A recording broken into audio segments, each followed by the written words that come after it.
Hello నేను సిఎస్రు అదిగో పులి అనే సామెతగా అదిగో ఈడీ అంటూ ఎంతకాలం చెప్పుకుంటూ వచ్చింది కేంద్ర ప్రభుత్వం. అలాగే కాంగ్రెస్ ప్రభుత్వం రాష్ట్రంలో ఈడీ వచ్చేసింది. ఈడీ గురువారం ఉదయం 10:30 నుంచి మాజీ మంత్రి కేటీఆర్ని విచారిస్తోంది. దాదాపుగా 40 ప్రశ్నలతోటి ఆయన్ని ఉక్కిరి బిక్కిరి చేశారని చెప్పి తెలుస్తోంది. 45 కోట్ల రూపాయలని పౌండ్స్ రూపంలో లండన్కి పంపించారా లేదా ఈ రేస్ కంపెనీకి అనే దాని మీదనే ఎక్కువగా ఈడీ కాన్సన్ట్రేషన్ చేసిందని చెప్పి తెలుస్తుంది. ఈ ప్రశ్న ఒక్కటే మనం ఆధారంగా తీసుకుంటే కనుక ఖచ్చితంగా కేటీఆర్ విచారణ చాలా సీరియస్గా ఉందని చెప్పి చెప్పుకోవచ్చు. మనీ లాండరింగ్ జరిగింది అని చెప్పి చెప్పడానికి ఆ ఒక్క క్వశ్చనే సరిపోతుంది. వాస్తవంగా బ్యాంకు ద్వారా పౌండ్స్ రూపంలో డబ్బులు పంపించారు కేటీఆర్ గారు. ఆ విషయాన్ని ఆయనే మీడియా ముఖంగా చెప్పడం జరిగింది. బహుశా ఈడీ వేసినటువంటి ఈ ప్రశ్నకి కూడా అదే సమాధానం కేటీఆర్ చెప్పుంటారు. అదే నిజమైతే కేటీఆర్ అరెస్టు తథ్యం, తీహార్ జైలుకి వెళ్ళడం అనేది ఖాయం అని చెప్పి కాంగ్రెస్ పార్టీ వర్గాలు, బీజేపీ వర్గాలు చెప్పుకుంటూ ఉన్నాయి. బట్ బీఆర్ఎస్ మాత్రం కేటీఆర్ విచారణని ఎదుర్కొన్నారు. సమర్థవంతంగా ఆయన మళ్ళీ తిరిగి వీరోచితంగా బయట రాబోతున్నారు, కడిగిన ముత్యంలాగా రాబోతున్నారని చెప్పేసి వాళ్ళు భావిస్తున్నారు. కానీ ఈడీ అంత తేలిగ్గా కేటీఆర్ని వదిలిపెట్టేటువంటి పరిస్థితి కనిపించట్లేదు. అయితే ఒకవైపు రాష్ట్రంలో కేటీఆర్ని విచారిస్తుంది ఈడీ. అదే సమయంలో హరీష్ రావు మాజీ మంత్రి ఢిల్లీ వెళ్ళారు. ఎందుకు వెళ్ళారు అనేది ఇప్పుడు పెద్ద చర్చ పొలిటికల్ సర్కిల్స్లో. అసలు హరీష్ రావు ఢిల్లీ ఈ సమయంలో వెళ్లాల్సిన అవసరమే వచ్చింది. కేటీఆర్కి అండగా నిలబడాలి. పైగా కేటీఆర్ విచారణ ఎదుర్కొంటున్నారు ఈడీ నుంచి. ఇలాంటి సమయంలో హరీష్ రావు వెళ్ళారు అని అంటే కేంద్ర ప్రభుత్వంతో డీల్ చేసుకోవడానికా, లేదా బీజేపీతో డీల్ చేసుకోవడానికా, లేదా కీలకమైనటువంటి న్యాయ వ్యవస్థని అప్రమత్తం చేసి ఆ న్యాయ వ్యవస్థలో ఉండేటువంటి కొన్ని పాయింట్స్ని తీసుకొని కేటీఆర్ని బయటపడేయటానిక ఎందుకు వెళ్ళారు? సాధారణంగా కల్వకుంట్ల ఫ్యామిలీ లైజనింగ్ చేయటంలో ముందుంటుంది. ఈవెన్ తెలంగాణ రాష్ట్ర సాధన విషయంలో కూడా లైజనింగ్ చాలా అద్భుతంగా చేశాడు కేసీఆర్ అనేది ఆయనకున్నటువంటి పేరు. ఆయన చేసినటువంటి దీక్ష కన్నా కూడా ఆయన చేసినటువంటి లైజనింగ్కే ఎక్కువగా కేంద్ర ప్రభుత్వం అప్పట్లో మొగ్గు చూపింది అనేది కూడా కొంతమంది పొలిటికల్ సర్కిల్స్లో ఉండేటువంటి వాళ్ళు చెప్తూ ఉంటారు. మరి కేటీఆర్ ఉదయం 10:30 నుంచి కొనసాగుతూ ఉంది విచారణ, సుదీర్ఘకాలంగా కొనసాగుతుంది. కేవలం ఒకే ఒక ప్రశ్న, 45 కోట్ల రూపాయలు మీరు పౌండ్స్ రూపంలో లండన్కి పంపించారా లేదా ఈ రేస్ దానికి అనేది. అంతేకాదు ఒకవైపు విచారణ చేస్తూనే మరోవైపు గ్రీన్ కోర్ట్కి నోటీసులు పంపించింది ఈడీ. సో అక్కడికి ఈడీ చకచక నోటీసులు పంపించడం, అలాగే నెక్స్ట్ జన్ దానికి విచారించడానికి నోటీసులు పంపించడం, 18వ తారీఖు వాళ్ళని విచారణకు రమ్మనడం, ఇవన్నీ కనుక చూస్తే ప్రస్తుతం ఏవన్గా ఉన్నటువంటి కేటీఆర్ చాలా కష్టాల్లో ఉన్నారు. ఈడీ అరెస్ట్ చేసే అవకాశం ఉంది అనేది కూడా వినిపిస్తుంది. టెన్షన్ వాతావరణం నెలకొంది ఈడీ ఆఫీస్లో. హైదరాబాద్లో ఉండే ఈడీ ఆఫీస్లో ఉదయం 10:30 నుంచి విచారణ జరుగుతూ ఉంది. ఏసీబీని పెద్ద లెక్క పెట్టలేదు కేటీఆర్.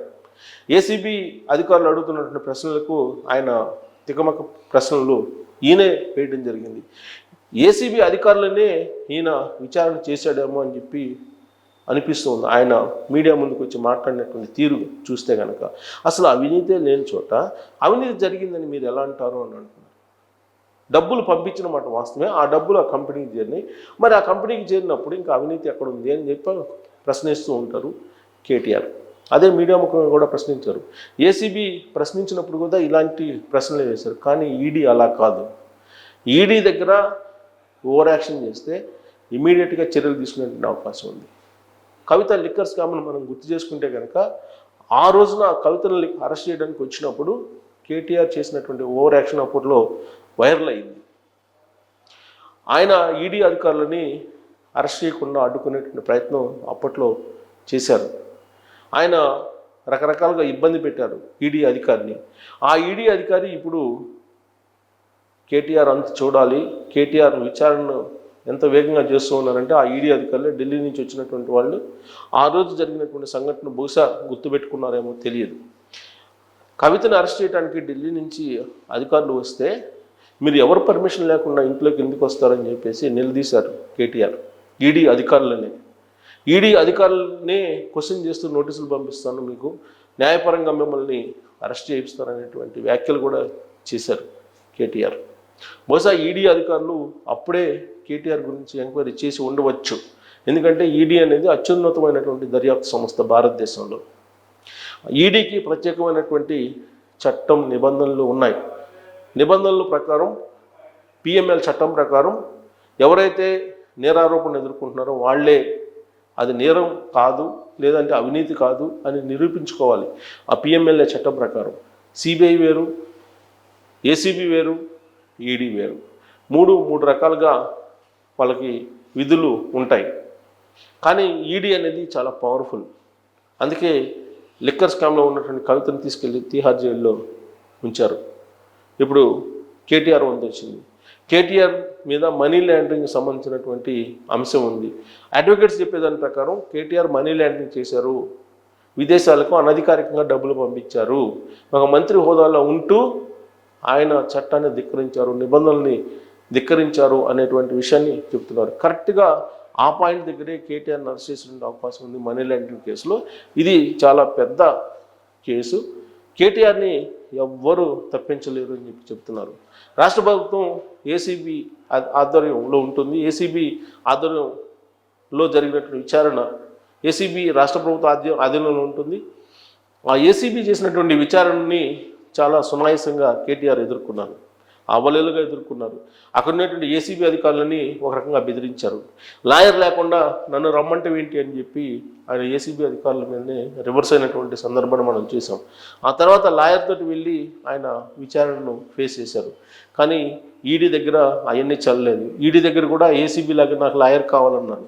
నో అని చెప్పేశారు ఈడీ అధికారులు. కేటీఆర్ని 10:30కి రమ్మని చెప్పి వాళ్ళు విచారణ సుదీర్ఘంగా కొనసాగించారు.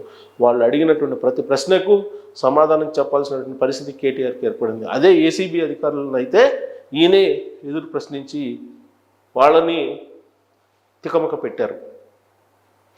వచ్చినటువంటి న్యూస్ ప్రకారం చూస్తే కనుక కారణం ఏంటంటే ఏసీబీ అనేది రాష్ట్ర ప్రభుత్వం అండర్లో ఉంటుంది. ఒకవేళ పొరపాటున రేపు మళ్ళీ బీఆర్ఎస్ పార్టీ అధికారంలోకి వస్తే ఇదే ఏసీబీ అధికారులు ఇదే కేటీఆర్కి సలాం చేయాలి. అందుకని బహుశా వాళ్ళు విచారణని పకడ్బందీగా చేసి ఉండకపోవచ్చు. కానీ ఈడీ అధికారులు అలా కాదు. ఈడీ అధికారులు అడిగినటువంటి ప్రతి ప్రశ్నకు కేటీఆర్ సమాధానం చెప్పాల్సిందే.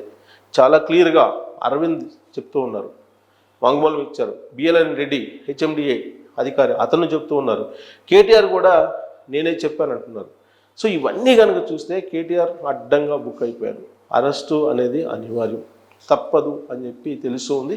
అయితే కేటీఆర్ విచారణ నుంచి బయట రాగానే ఆయన్ని ఒక పెద్ద ఊరేగింపుగా తీసుకురావడానికి బీఆర్ఎస్ పార్టీ శ్రేణులు అయితే సిద్ధమయ్యాయి. కానీ ఈడీ అధికారులు వేసినటువంటి ఉక్కిరి బిక్కిరి ప్రశ్నలను చూస్తే కనుక డెఫినెట్గా మనీ లాండరింగ్ కేసులో కేటీఆర్ అరెస్ట్ కావడానికే అవకాశం ఉందని చెప్పి తెలుస్తుంది.